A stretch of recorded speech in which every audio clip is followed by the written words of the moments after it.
أعوذ بالله من الشيطان الرجيم بسم الله الرحمن الرحيم جزاؤهم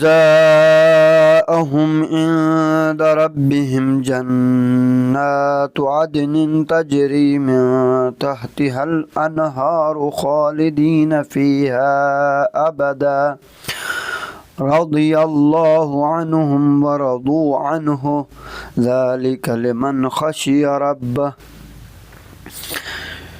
ترجمہ: ان کا صلہ ان کے رب کے پاس دائمی باغات ہیں جن کے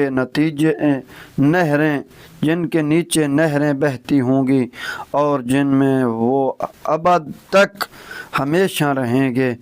اللہ ان سے راضی ہوا اور وہ اللہ سے راضی ہوئے۔ یہ سب کچھ اپنے رب سے خوف رکھنے والے کے لیے ہے۔ تفسیر آیات۔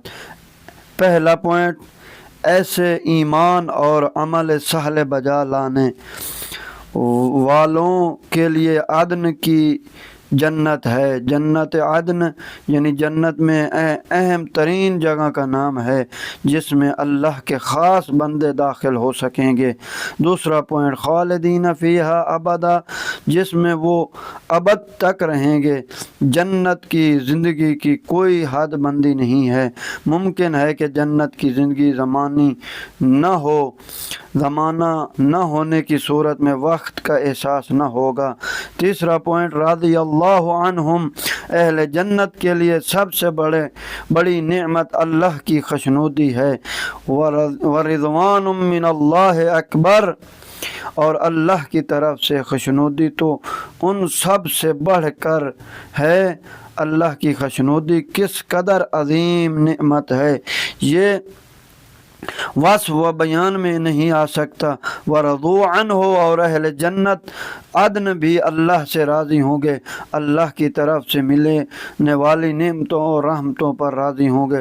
چوتھا پوائنٹ، وَذَلِكَ لِمَنْ خَشِيَ رَبَّهُ، یہ مقام ان لوگوں کو ملے گا جو خوف خدا کی منزل پر فیض ہوں گے، جن کے دلوں میں وہ خوف و خشیت ہو جو اللہ کی نافرمانی سے رکنے کی بڑی طاقت ہے۔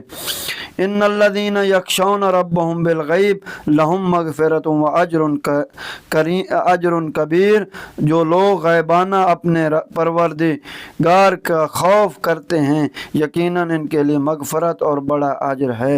ربنا اجعلنا من الذین یخشون ربهم بالغیب۔ والسلام۔